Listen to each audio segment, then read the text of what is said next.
Dans cette vidéo, tu vas voir à quel point ton état d'esprit contrôle ta vie. David Goggins va te montrer l'importance de savoir contrôler son esprit dans sa vie. Donc reste bien attentif et dis-moi à la fin de cette vidéo ce qui te pousse à te lever chaque matin. Sur ce, bon visionnage.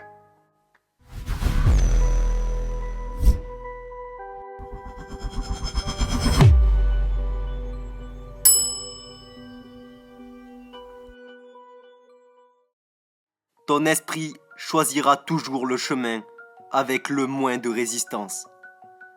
Ton esprit aura toujours un avantage sur toi. Parce qu'il sait de quoi tu as peur. Il connaît tes peurs, toutes tes insécurités, et il t'en écarte. C'est ça la règle des 40%. Vous savez que vous êtes à 40% quand votre esprit commence à prendre le contrôle sur vous. Il le sait. Et il t'éloigne de tout ça. C'est lui qui te dit « Ne saute pas d'un avion. Ne va pas dans l'océan là où il y a des requins. » C'est un mécanisme de protection. Ne repense pas à ces moments où ton père te battait. N'y retourne pas. L'esprit nous protège. Mais il nous protège tellement qu'il nous empêche d'évoluer.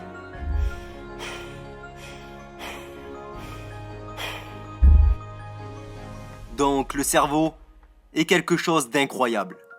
Mais il vous contrôle. Vous devez le contrôler. Vous devez prendre le contrôle de votre propre esprit. Sinon, il fera en sorte de vous guider tout droit au confort. Tout droit à nulle part. C'est ce que votre cerveau recherche. Il ne veut pas passer par tout ça. Il ne veut pas passer par ce processus de renforcement mental. Il ne veut pas le faire. Il veut rester le plus loin possible de toutes ces choses douloureuses. Mais c'est bel et bien ça que tu dois chercher. C'est là que tu te trouveras. Tu te trouves dans l'inconfort. Dans l'inconfort sur une base quotidienne. C'est comme ça que j'ai commencé à grandir. C'est le problème avec l'esprit. Parce qu'il voudrait que tu ailles dans cette jolie pièce à 22 degrés, que tu sois parfaitement à l'aise, allongé pendant qu'on te fait un massage. C'est là qu'il voudrait que tu sois. Il ne veut pas que tu ailles dans la semaine de l'enfer. La semaine de l'enfer, je suis passé par 3 semaines de l'enfer. Et j'en ai terminé 2 en 1 an. Personne n'a jamais fait ça de toute l'histoire. Il y a des gens qui ont traversé quelques semaines de l'enfer. Mais genre, en 5 ans, 6 ans, 7 ans, 8 ans, j'ai été dans 3 semaines de l'enfer en 1 an. Donc la semaine de l'enfer est une épreuve de 130 heures d'entraînement continu, avec 2 heures de sommeil. Ce qu'elle fait, c'est que elle a été conçue pour anéantir, pour briser l'homme en profondeur. Je parlais du superficiel, le comment surpasser le superficiel. Si vous vous arrêtez au niveau superficiel, vous ne terminerez jamais la semaine de l'enfer. Parce que même s'il y a des moments de terreur, il y a aussi des moments très calmes. Et c'est très étrange. Donc pendant la première heure sur cette période de 130 heures, il vous plonge dans le chaos. Il tire des coups de feu non-stop. Il vous hurle dessus. Vous plonge dans le chaos. Et quand votre esprit est dans le chaos, il ne peut plus penser. Donc il le prend à la rigolade. Ouais, super, c'est la semaine de l'enfer. On est des Navy Seals. On se prend pour des durs à cuire. Mais ce qu'ils font ensuite, et je ne pense même pas qu'ils comprennent ce qu'ils font, mais j'ai étudié l'esprit. C'est parfait. Ils nous plongent dans une guerre psychologique. Donc, durant la première heure, ils nous plongent dans le chaos. Ils nous rendent fous. La deuxième heure sur les 130, ils nous mettent dans l'eau froide. C'est ce qu'ils appellent le supplice des vagues. Maintenant, au premier abord, on ne considère pas ça comme un supplice. Parce que ça paraît plus facile. On se dit qu'il suffit de s'adapter. Que ça ne sera pas si terrible. Ils appellent ça le supplice des vagues pour une bonne raison. Ils vous mettent là-dedans. À ce niveau-là, personne n'abandonne. C'est la deuxième heure où peut-être que quelques gars seulement abandonnent. et on est dans l'océan Pacifique. Pieds et mains attachés, allongés dans l'eau, et les vagues viennent nous recouvrir totalement. J'ai passé une de mes semaines de l'enfer l'hiver. L'eau est froide. L'océan Pacifique tourne autour de 10 degrés. Elle était à 9 pendant la 3e semaine de l'enfer. Et ce qu'il se passe, c'est que tu commences à péter les plombs. Et à ce moment, ça fait 3 semaines qu'on a été dans cette eau pour la première fois. Mais pour une raison que j'ignore, tu as l'impression que l'eau n'a jamais été aussi froide. C'est faux. Notre esprit se fragilise. On peut traiter une journée. C'est dur de traiter 130 heures. Il n'y a pas de fin. Il n'y a pas de fin, donc ton esprit commence à s'affoler. T'es couché là dans l'eau et tu attends les vagues.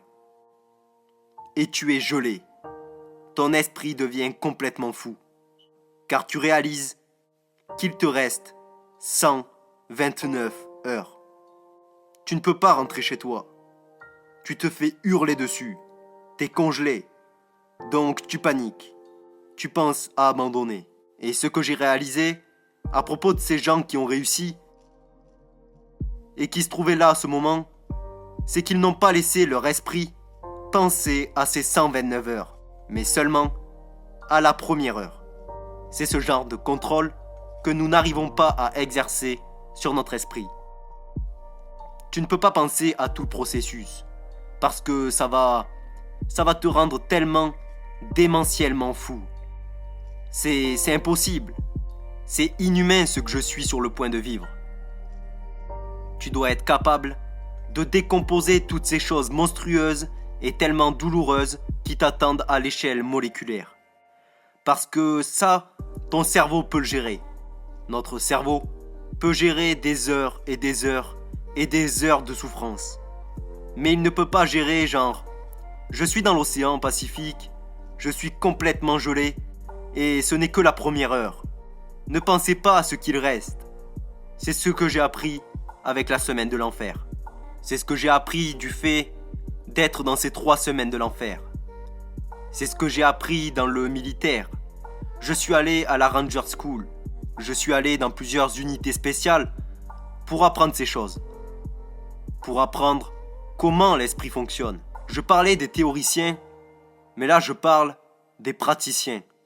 Un théoricien, c'est quelqu'un qui va lire un livre. Pas faire quelque chose, mais lire un livre, apprendre au sujet de quelque chose, et puis en parler. Moi, je suis un praticien. Un praticien, c'est quelqu'un comme moi. Je voulais être un expert de l'esprit. Un homme mentalement inarrêtable. Et le seul moyen d'y parvenir, à mes yeux, c'était de m'envoyer en enfer, de façon répétée. Aller en enfer, de façon répétée, et étudier comment j'allais traiter tout ça. Et c'est comme ça que j'ai trouvé toutes ces différentes façons, tous ces différents outils qui me permettent de contrôler mon esprit en enfer. Parce qu'autrement, l'esprit s'emballe. L'esprit veut sortir des situations douloureuses, de cette souffrance parce qu'il n'arrive pas à la gérer. Tu dois être un leader dans ce moment. Il ne s'agit pas seulement de passer au travers. J'avais 5 gars avec moi dans mon équipage. J'étais le chef d'équipage. Donc, je vais vous donner une autre astuce. Si vous ne pensez pas à vous, il n'y a pas de douleur. Ça peut entraîner de la douleur plus tard dans votre vie. Mais dans ces moments où vous luttez, si vous êtes un vrai leader et que vous vous inquiétez pour vos hommes à vos côtés, votre esprit ne s'inquiétera plus de la douleur. Votre esprit ne s'inquiétera plus que des hommes et des femmes à vos côtés. C'est là que j'ai réalisé que si je me préoccupais de ces gens, à ma gauche, à ma droite, dans les pires moments, mon esprit ne pensera plus au fait que tu es misérable, David. Tu devrais abandonner. Les gars, comment ça va? Tu ne penses plus à toi. Il y a tellement de choses qu'on peut faire.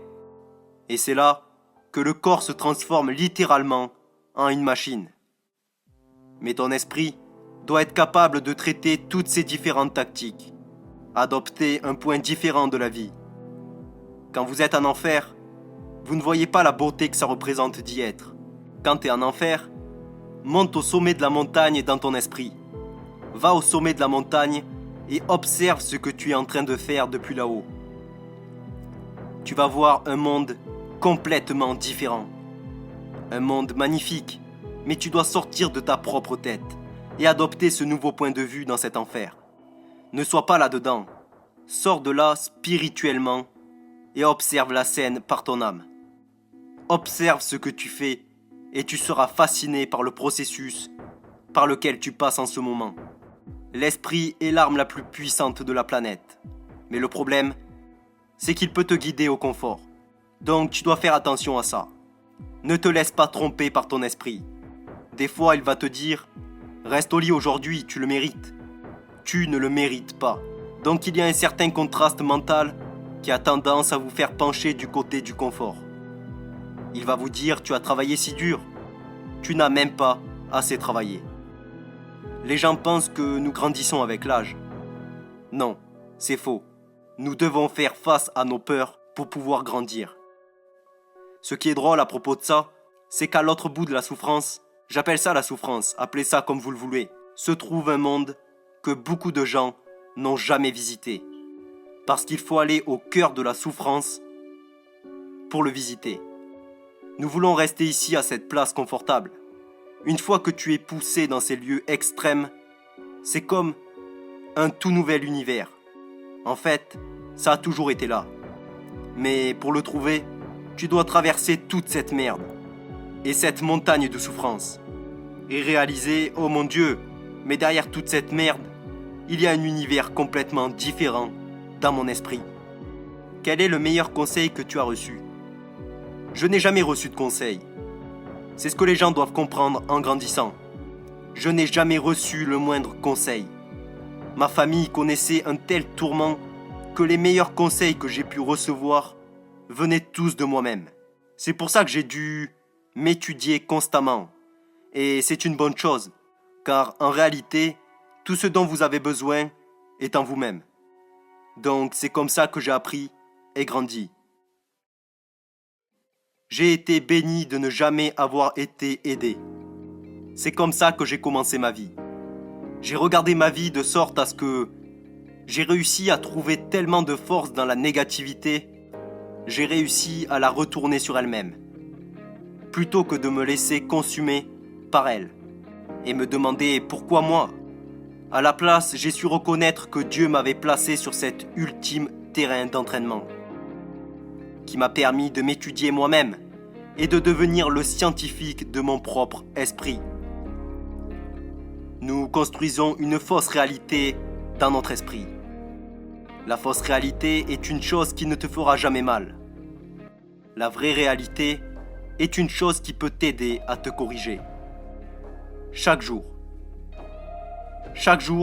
je me dis que j'avais l'habitude de croire que j'étais l'homme le plus faible que Dieu n'avait jamais créé. Maintenant, je crois que je suis l'homme le plus dur que Dieu n'ait jamais créé.